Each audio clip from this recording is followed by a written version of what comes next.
Paul Carlock was a popular Christian clown from Springfield, Illinois. Using the stage name Klutzo the Clown, he entertained countless Sunday school kids and even orphans from countries like Mexico and Philippines. The fact that the entertainer was a former minister, physician, police officer, and youth counselor made people believe that he was in the business for all the right reasons. But as it turns out, Carlock was just another wolf in clown's clothing. In 2007, Carlock arrived at the San Francisco International Airport after working as a clown at an orphanage in the Philippines. Because he just came from a country known to be a high risk for self-trafficking, Carlock was stopped by immigration authorities. Nude photos of young boys, some of whom were not aware that they were being photographed, were found on his laptop and digital camera. A search warrant was then issued and at least 21 child pornography movies were received from Carlock's home. 3 boys from House of Joy also came forward revealing that Carlock has molested them. Klutzo the Clown gave his alibis, of course, but nothing saved him from multiple child porn charges, unless you count death. Carlock died after being tased by a security officer.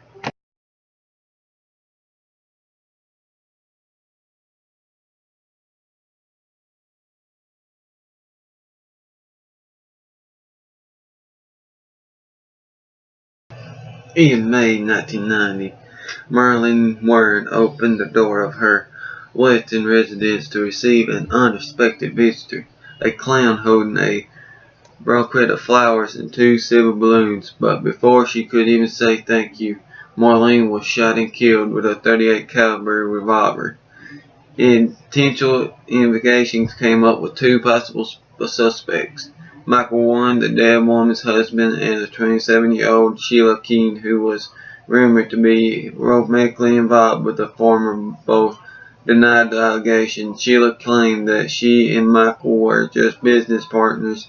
Michael, on the other hand, claimed that he was en route to Calder racetrack with some of his friends on the day of the murder. Despite the evidence pointing towards them both being guilty, there wasn't enough for a conviction, and the identity of the killer clown remains a mystery.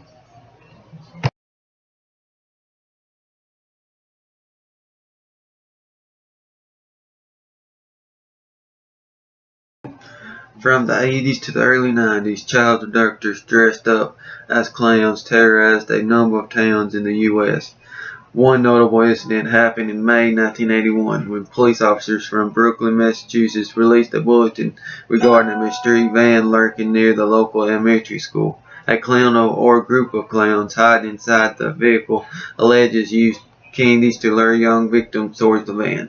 The most recent incident took place in Chicago, Illinois, where a community alert was issued in late 2018. The similarities were striking. An unidentified man was spotted wearing clown makeup and offering balloons to lure children into his white van.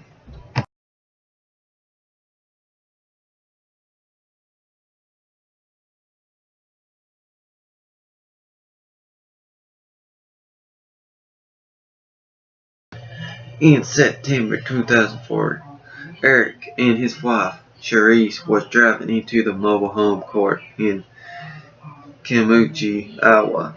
Everything was going smoothly until they saw a startling sight ahead of them. Lined up in the middle of the road were dozens of spooky Ronald McDonald dolls.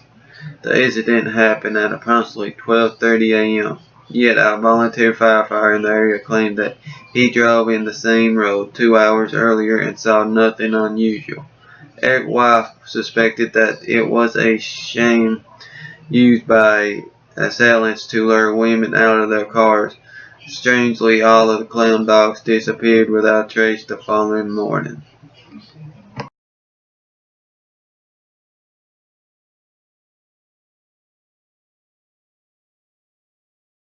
Named after the 2 legends of the horror genre, this clown doll is a toy and a ghost rolled into one. Renee, a real estate agent from Oregon, first saw the doll in an online auction and as a lover of all things creepy, she purchased the item for $500. Shortly after putting Vincent in a designated corner in her house, she began experiencing bizarre occurrences. There were several instances when the clown doll suddenly vanished from where it was, left only to reappear in unexpected places. In fact, Renee said that she once found the doll with both arms mysteriously raised in the air. Lately, a tape recorder left near the doll captured a deep voice of a man uttering the words, "Wake up," while no one was in the room. Although it is believed that Vincent Hickok is possessed by a spirit of a child, the identity of the ghost remains a mystery.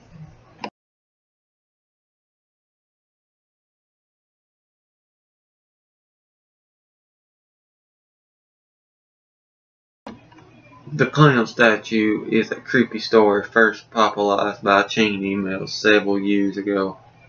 Legend has that a teenage girl was hired as a babysitter by a rich couple somewhere in California. The parents went out for a late dinner date, but give the babysitter freedom to watch TV in another room. The girl did as she was told, but found the life-size clown statue displayed in the room too disturbing, so she called the owners and asked if she could cover the statue with a blanket for the evening. Surprised, the couple immediately asked her to call the authorities because they didn't have a clown statue. Different versions of the stories have slightly different details, but the moral is always the same. Be terrified of clown statues.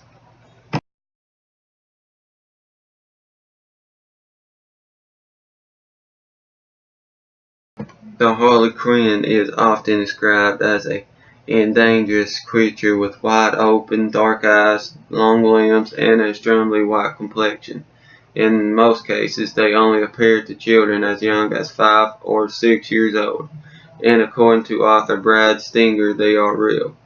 Dan Mitchell was only 5 during his first harlequin encounter, described the creature as very thin and exuding a damp, fresh smell like summer rain. It also gives a sinister laugh chills to anyone who hears it. Karen Davis, on the other hand, says that she woke up one night only to see a harlequin sitting on the foot of her bed. In both incidents, the harlequin appeared to be harmless.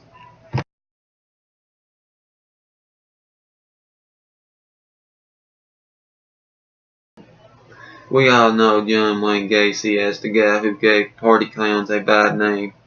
A serial killer, Gacy was convicted for the murder and sexual assaults of 33 young men, all of these while offering his services as Pogo the Clown in children's parties. Sadly, the mystery of the killer clown didn't end when he was executed in 1994.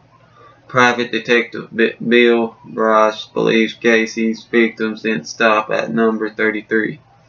Ralph Tover, a Des Plaines detective, claimed that he once asked Gacy about the whereabouts of his other victims. That's for you guys to find out, was Gacy's only statistic reply. Another detective also discovered that Gacy traveled to 15 to 20 states in the 1970s. These data open up the possibility that there might be other bodies buried somewhere else, but to this day, none have been found.